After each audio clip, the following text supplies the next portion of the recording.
무고한 이들의 생명은 어찌해야 합니까?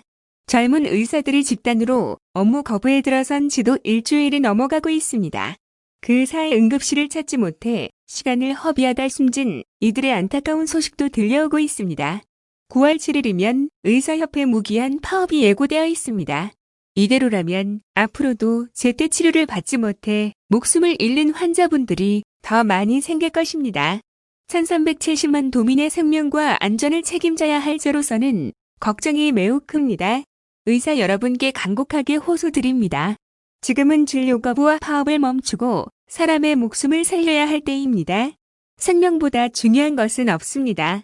코로나19로 인해 전쟁을 멈춘 외국 사례를 굳이 들지 않더라도 여러분을 만나지 못하면 목숨을 잃고 말 환자들의 답답한 심경을 한 번만 더 헤아려 주시길 바랍니다. 목숨이 오락가락하는 순간에 반쯤 저승의 발을 걸치려고 하는 환자의 발목을 잡아 도로 이승으로 끌어내는 일은 오직 이 세상에서 의사만이 할 수 있는 일입니다. 이 엄중한 시기에 거리가 아니라 병원에서 환자들과 함께 해주실 수 없는지요? 정부의 의료 정책에 대해 이견이 있다면 충분히 입장을 제시하고 대화로 풀 수 있다고 믿습니다. 그러나 그 또한 눈앞에 닥친 위기 상황을 해결한 뒤에 해도 늦지 않다고 생각합니다. 아무리 의사들의 입장이 관철된다 한들 충분히 살릴 수 있는 환자들의 생명을 외면한다면 무슨 소용이 있는지요? 지금껏 국민들은 의사들을 존경해왔습니다. 아프고 위급한 상황에서 생명을 살리기 위해 최선을 다할 거라는 믿음이 있었기에 의사들에 대한 존경과 신뢰가 지속되어 온 것입니다. 부디 그 마음이 모두 식어버리는 일이 없도록 현명한 판단을 해주시길 당부드립니다. 더 늦기 전에 환자들 곁으로 돌아와 주십시오. 다음은 코로나19 진단검사 거부자 법적 대응 뉴스입니다. 이재명 경기도지사가 30일까지 코로나19 진단검사를 받지 않은 사랑 제1교회 및 광화문 집회 참석자 등에 대해 법적 대응 방침을 시사한 가운데 경기도가 이들에 대한 형사고발과 구상 청구 소송을 전담하기 위한 진단검사 법률지원단을 구성했다. 경기도는 31일 김민수 변호사와 류인권 경기도 정책기획관을 공동단장으로 법무담당관, 감염병관리과장, 문화종무과장, 보건의료정책과장, 공정특별사법경찰단장, 경기남부지방경찰청, 수사위 팀장 및 도소속 변호사 등으로 구성된 진단검사 법률지원단을 구성하고 활동에 들어갔다. 이번 조치는 코로나19가 급속하게 확산되고 있는 상황에서 다수 도민의 건강권을 보장하고 공동체 안전을 확보하려면 진단검사 불응자 등에 대한 강력한 법적 조치가 필요하다는 판단에 따른 것이라고 도는 설명했다. 진단검사 법률지원단은 9월부터 1차 고발에 착수할 예정이다. 대상자는 지난 8월 7일 이후 서울 사랑 제1교회 예배, 소모임, 기타 명목을 불문한 관련 모임이나 행사, 업무에 참석한 경기도민 및 8월 8일과 15일 서울 경복궁 광화문 일대 집회에 참석 또는 단순 방문하거나 지나친 경기도민 중 진단검사 명령을 받고도 검사를 받지 않거나 방역수칙을 준수하지 않는 등 방역에 중대한 차질을 야기한 사람이다. 도는 관련 명단을 확보해 고발 대상자 및 방역비용 구상관, 청구 대상자 선정 검토에 들어갈 예정이다. 류인권 진단검사 법률지원단 공동단장은 절대 다수의 국민들이 자발적으로 방역에 적극 참여해주고 있지만 상당수 사랑 제1교회 모임과 광화문 집회 참여자들이 8월 30일까지 진단검사를 받도록 한 명령에 계속 불응하고 있다며 공동체의 정당한 요구를 거부하는 것으로 용납할 수 없는 일이며 검사를 거부하는 사랑 제1교회와 광화문 집회 등 참여자 전원을 상대로 예외 없이 전원 형사고발과 구상 청구를 할 계획이라고 말했다.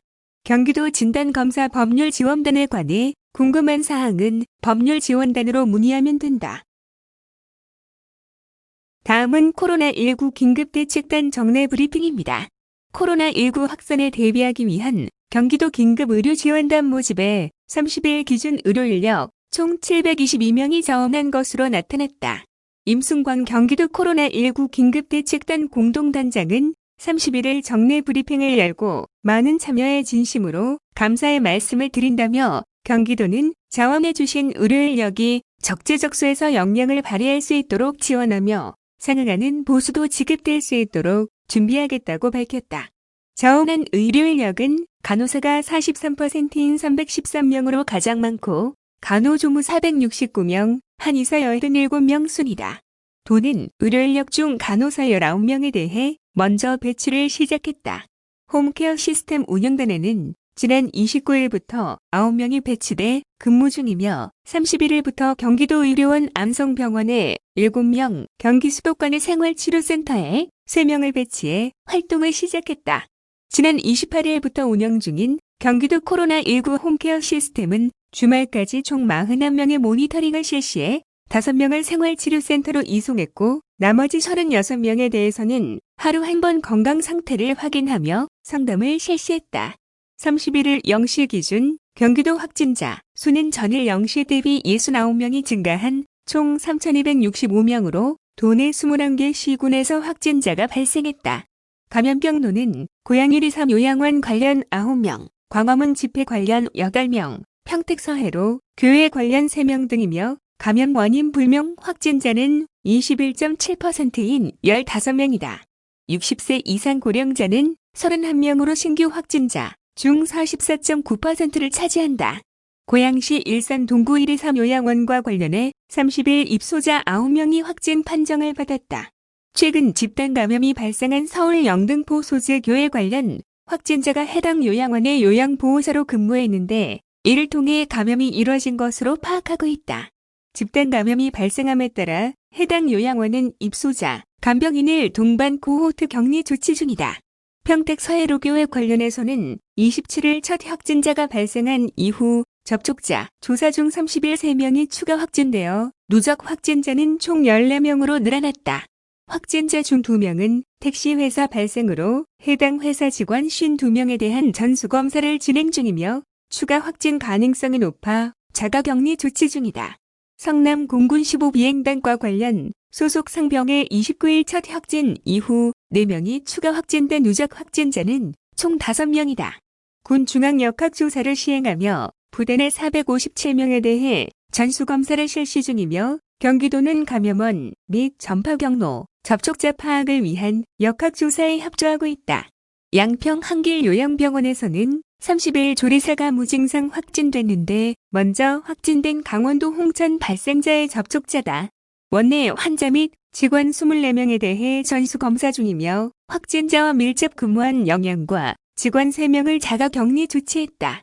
성북구 사랑제1교회 관련해서는 교인 2명이 추가 확진되어 누적 확진자는 총 328명이며 광화문 집회 관련해서는 집회 참석자 5명, 일대를 방문했던 3명 등 8명이 추가 확진돼 누적 확진자는 총 71명이다. 도는 AI 전화 및 재난안전문자, 광화문 일대 방문자 개별 문자 전송 등을 통해 검사를 지속 독려하고 있다. 광화문 관련 검사 대상 13,334명 중 11,110명에 대한 검사를 실시해 71명이 양성을 받아 약 1%의 양성률을 보이며 9,103명이 음성 판정을 받았고 1,936명은 결과를 기다리는 중이다. 31일 0시 기준 경기도는 총 14개 병원에 594개의 확진자, 치료 병상을 확보하고 있으며 현재 사용 중인 병상은 89.4%인 531병상이다. 경기 수도권의 생활치료센터와 제3, 4, 5호 생활치료센터 총 4개 센터에는 30일 17시 기준 480명이 입소하고 있어 43.7%의 가동률을 보이며 전혀 수용 가능 인원은 618명이다. 한편 경기도는 31일 코로나19 확산 차단을 위한 방문 판매업 등 집합금지 연장 행정명령을 내리고 다단계 판매업체, 후황 방문 판매업체, 방문 판매업체 총 4,849곳에 대해 별도 해제 시까지 집합금지 명령을 연장했다. 이들 업체들은 일반적인 1:1 판매 활동은 가능하나 집합 홍보, 집합 교육, 집합 판촉 등 일련의 집합 활동이 금지된다.